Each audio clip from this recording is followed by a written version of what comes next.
For 300 years, the geopolitics of planet Earth operated under one simple, undeniable rule.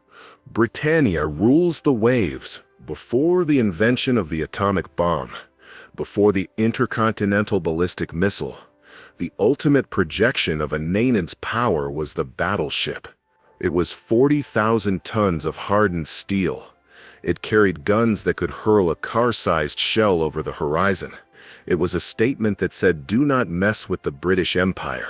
And in 1939, no one, absolutely no one, built them like the British. The Royal Navy was the shield of the empire. It protected trade routes that stretched from the frozen North Atlantic at the tropical waters of Singapore. To the British public, these ships weren't just machines. They were celebrities. Ships like the Hood and the Warspite were as famous as movie stars. Children collected cards of them. Politicians gave speeches on their decks. They were the physical proof that Britain was safe. But World War II would become the graveyard of these giants. This was the conflict where the old world crashed into the new. It was the era where the big gun finally met its match against the airplane. It was a brutal time when a single lucky shell could destroy the pride of a nation in just 3 minutes, taking 1,400 souls with it. And just like we saw in our British tanks video, British naval engineers were often caught between tradition and innovation, leading to some magnificent yet sometimes deeply flawed designs. Today on the War Arsenal, we are launching our massive 4-part saga on the Royal Navy. In this first episode, we are looking at the Titans, the battleships that hunted the Bismarck, the battlecruisers that sacrificed armor for speed, the heavy cruisers that patrolled the ends of the earth, and the desperate armed merchant cruisers, civilian ships that fought battleships with nothing but courage. We will stand on the bridge of the HMS Hood and analyze the fatal flaw that doomed her. We will watch the HMS Warspite refuse to die, surviving bombs, mines, and shells to become the greatest warrior of the fleet. And we will witness the ugly Ducklings, the Nelson class, exact a brutal revenge. Clear the decks. Sound general quarters. The Grand Fleet is putting to sea. Chapter 1. The Pride and the Tragedy. HMS Hood. You cannot tell the story of the Royal Navy without starting with the mighty Hood. HMS Hood, the Admiral-class battlecruiser. She wasn't just a warship. She was the physical embodiment of the British Empire. Launched in 1918, she missed World War I. But for the next 20 years, she was the largest, heaviest, and arguably the most beautiful warship in the world. She went on the famous Empire cruise in the 1920s, sailing around the globe in every port. Sydney, Vancouver, Cape Town. Millions of people lined the docks just to see her. She was a diplomat in gray steel. She was fast, over 30 knots. She was heavily armed, 8 15-inch, 30-81mm guns. But she carried a fatal secret, a flaw in her DNA that dated back to World War I. She was a battlecruiser, not a battleship. The design philosophy of the time was speed as armor. Designers believed that if a ship was fast enough, it could choose when to fight. It could outrun anything it couldn't outgun. To achieve this speed, they stripped away the heavy deck armor. But by 1941, naval technology had evolved. Enemy battleships were no longer firing flat trajectories at close range. They were firing plunging fire from miles away. Shells would fall from the sky like meteors, aiming specifically for the deck, and Hood's deck was tragically thin. On May 24, 1941, the nightmare scenario unfolded. The German battleship Bismarck, arguably the most modern battleship in Europe, broke out into the Atlantic to hunt convoys.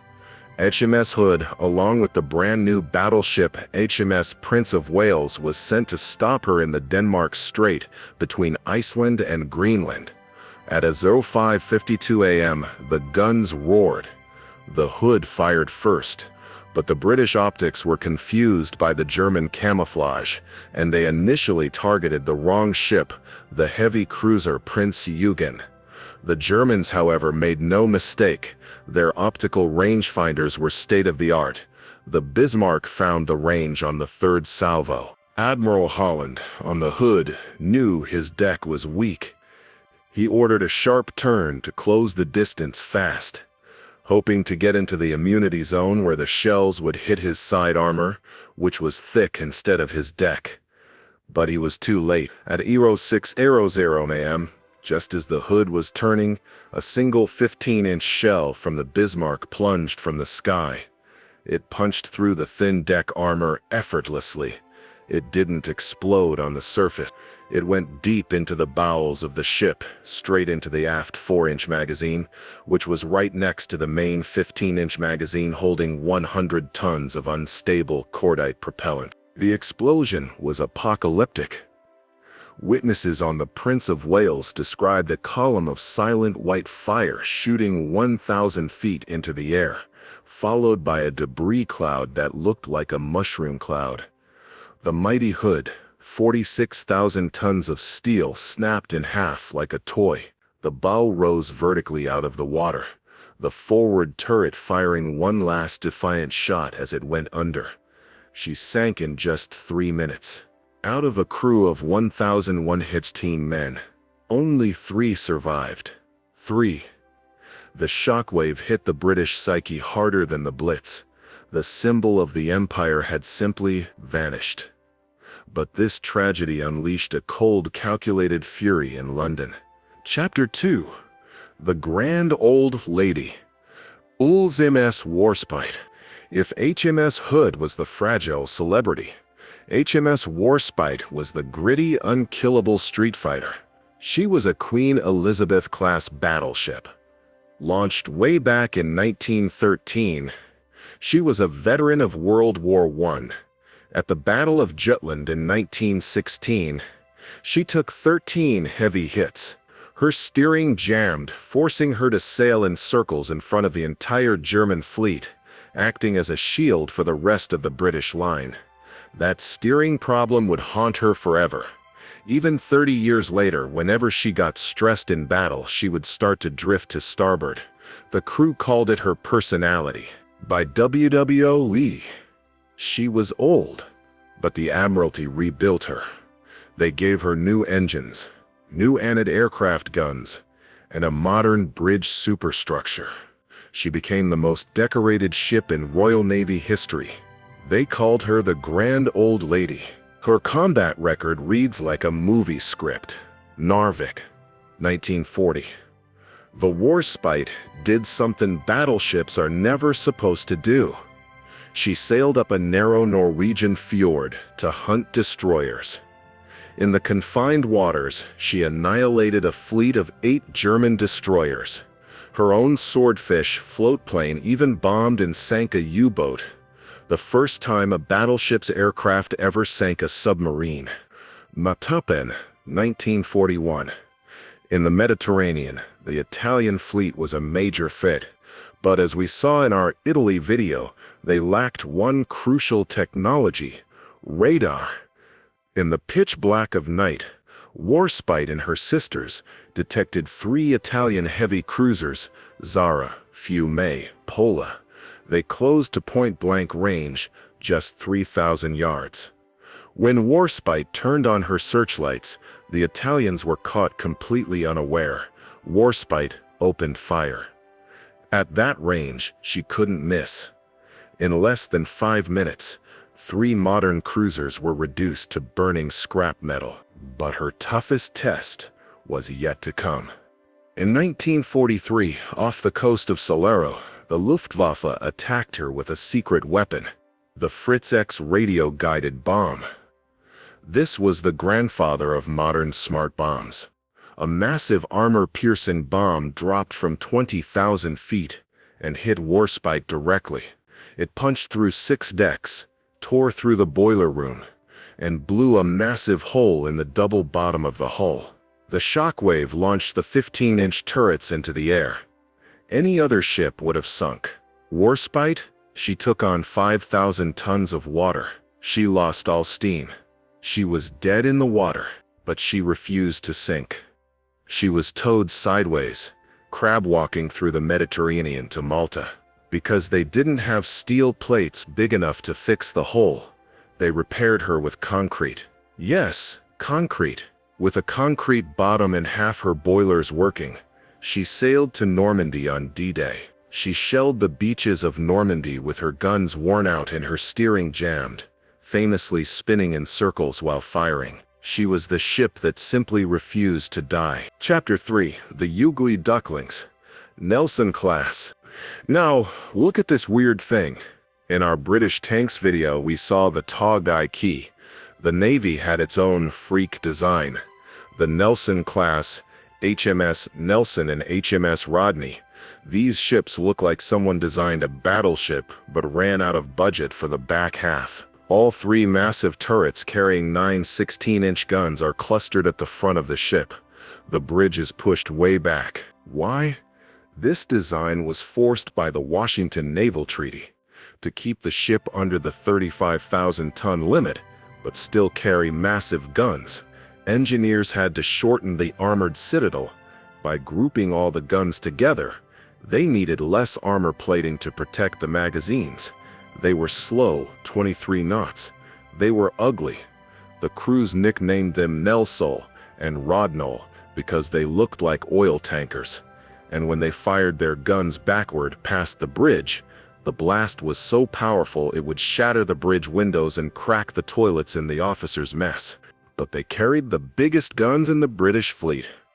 16-inch, 406mm monsters. Let's go back to the Bismarck. After the Hood sank, the Royal Navy swarmed the Atlantic. As we know from our British aircraft video, swordfish bombers jammed the Bismarck's rudder. But the executioner arrived on the morning of May 27, 1941. It was HMS Rodney. Usually battleships duel at 15 to 20 miles. Rodney was so aggressive that she closed to under 2 miles. At that range, she was firing her 16-inch guns almost horizontally. It wasn't a battle, it was a beating. One of Rodney's first shells blew the front off Bismarck's Anton turret. Another shell obliterated the bridge, instantly killing the entire German command staff.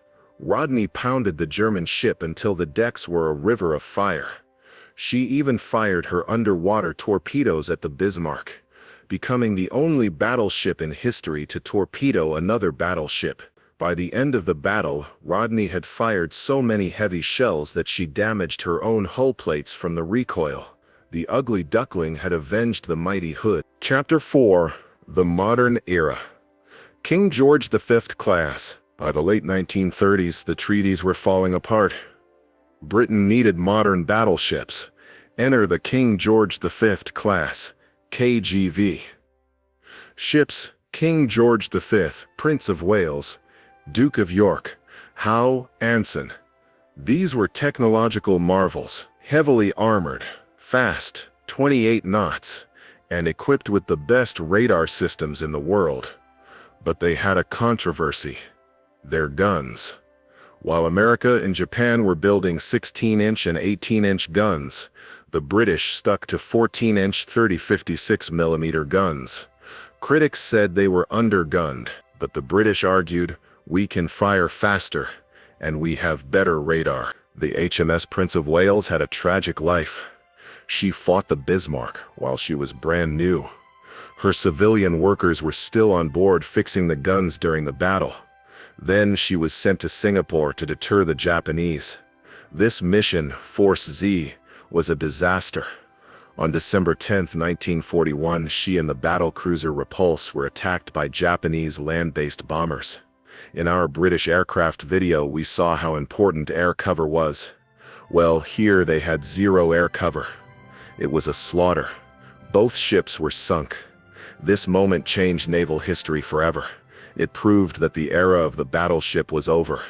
Without air support, even the strongest Titan is just a target. But let's not forget HMS Duke of York. In 1943, in the freezing darkness of the Arctic, She hunted down the German battlecruiser Scharnhorst. Using radar-guided guns, she smashed the German ship in the Battle of the North Cape. It was the last battleship versus battleship duel in European waters. Chapter 5: The Workhorses. Cruisers. Battleships get the headlines, but cruisers do the actual work. Britain had a global empire to protect. They needed ships that could sail halfway around the world and patrol trade routes. The Town class. The most famous is HMS Belfast. She is still afloat today in London. On the River Thames as a museum ship, she fired the first shots on D-Day. She fought in the Arctic. She even fought in the Korean War. She is a survivor. The cruisers had their moment of glory in 1939, the Battle of the River Plate. 3 British cruisers, Isaacs, Achilles, Exeter, hunted down the German pocket battleship Admiral Graf Spee.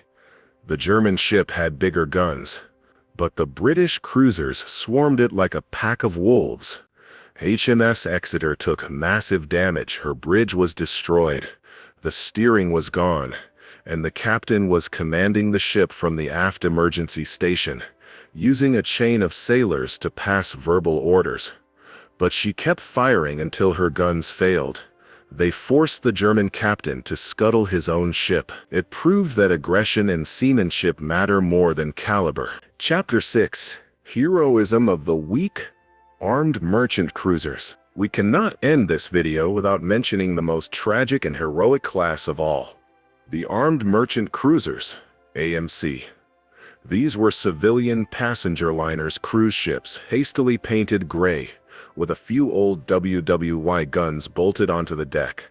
They were huge targets, slow, and had zero armor.